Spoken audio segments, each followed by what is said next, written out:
নমস্কার বন্ধুরা, কেমন আছেন সবাই? স্পেশাল রান্নাঘরে সকলকে স্বাগত জানাই। আজকে বাঙালিদের অতি প্রিয় লাউ চিংড়ি রেসিপি আমি শেয়ার করছি। অনেকেই বাড়িতে প্রায়শই এই লাউ চিংড়ি বানান, তো আমি কিভাবে বানাই সেই ভিডিও শেয়ার করছি। কম তেল মশলা দিয়েও কিন্তু অসাধারণ স্বাদে লাউ চিংড়ি তৈরি করে নেওয়া যায়। চলুন তাহলে দেখে নেওয়া যাক আজকের এই ভিডিওটি। ভালো লাগলে অবশ্যই কমেন্ট করে জানাবেন।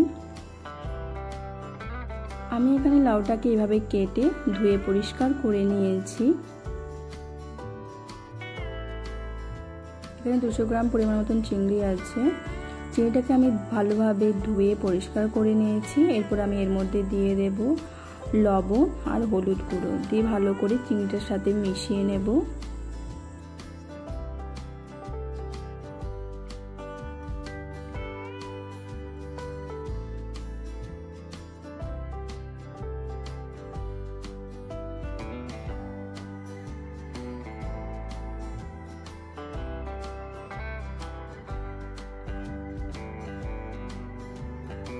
এখানে নিয়েছি লবণ, হলুদ গুঁড়ো, জিরে গুঁড়ো, কাশ্মীরি লঙ্কা গুঁড়ো, ধনে গুঁড়ো, লাল লঙ্কা গুঁড়ো, কালো জিরে, গোটা গরম মশলা, এলাচ, দারুচিনি, লবঙ্গ, একটা তেজপাতা আর নিয়েছি চিনি।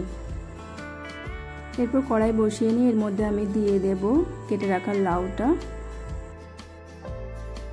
এরপর এই লাউয়ের মধ্যে দিয়ে দেব লবণ আর দিয়ে দেব হলুদ গুঁড়ো দিয়ে এটাকে ভালো করে লাউটার সাথে মিশিয়ে নেব।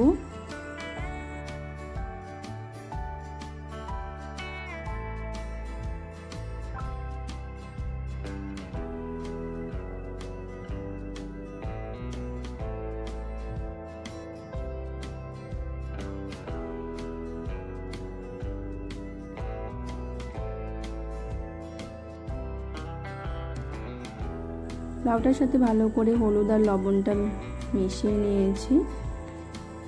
এরপর আমি এটাকে ঢাকা দিয়ে সিদ্ধ করে নেব। অবশ্যই এখানে যদি জল লাগে জল দিতে পারেন।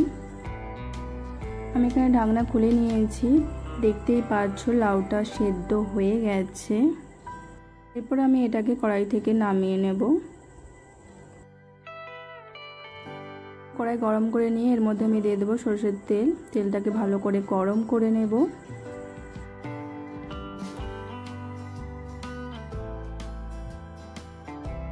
এটা ভালোভাবে গরম হয়ে গেছে। এরপর এর মধ্যে দিয়ে দেব চিংড়িগুলোকে দিয়ে চিংড়িটাকে হালকা লাল করে ভেজে নেব। বেশি ভাজলে আবার শক্ত হয়ে যাবে, হালকা করে ভেজে নিতে হবে।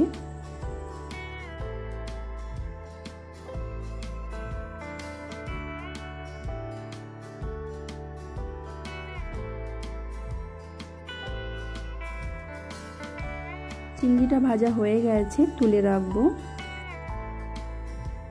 ওই তেলের মধ্যে দিয়ে দেব গোটা গরম মশলা আর একটা তেজপাতা আর দিয়ে দেব কালো জিরে দিয়ে একটু হালকা করে নেড়ে চেড়ে নেব।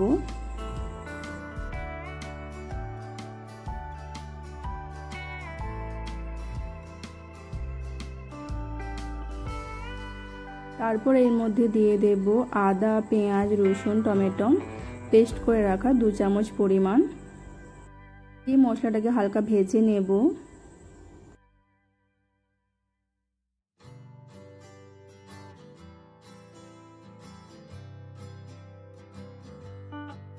মশলাটা ভালো করে ভাজা হয়ে গেছে। তারপর দিয়ে দেব সমস্ত গুঁড়ো মশলাটা দিয়ে একটু হালকা করে নেড়ে চেড়ে নেব।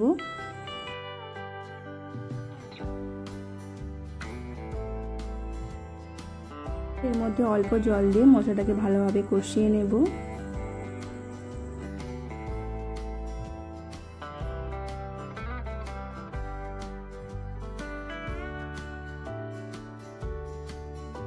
মশলাটা কষানো হয়ে গেছে। এরপর মধ্যে দিয়ে দিলাম সেদ্ধ করে রাখা লাউটা দিয়ে মশলার সাথে ভালো করে মিশিয়ে নেব।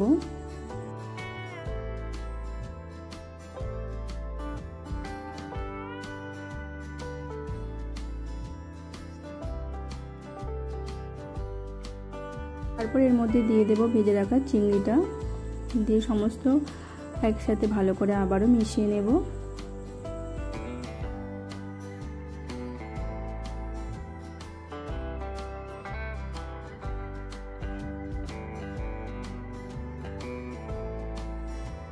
এরপর এর মধ্যে দিয়ে দেব কুচি রাখা কাঁচা লঙ্কা।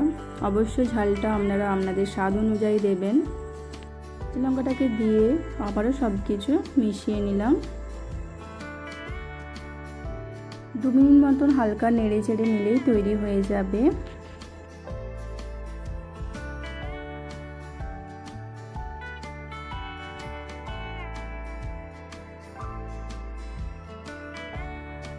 লাউ চিংড়ি রেডি হয়ে গেছে। খুব কম সময়ে চটজলদি এই রেসিপিটি আপনারা বানিয়ে নিতে পারবেন। আমি এটাকে পরিবেশন করে দেখাচ্ছি। দেখতে খুবই লোভনীয় হয়েছে। আপনারা বাড়িতে এইভাবে ট্রাই করে দেখতে পারেন। আর কেমন হয়েছে অবশ্যই কমেন্ট করে জানাবেন। প্লিজ চ্যানেলটিকে সাবস্ক্রাইব করে দেবেন, লাইক শেয়ার অবশ্যই করবেন। ভালো থাকবেন, ধন্যবাদ।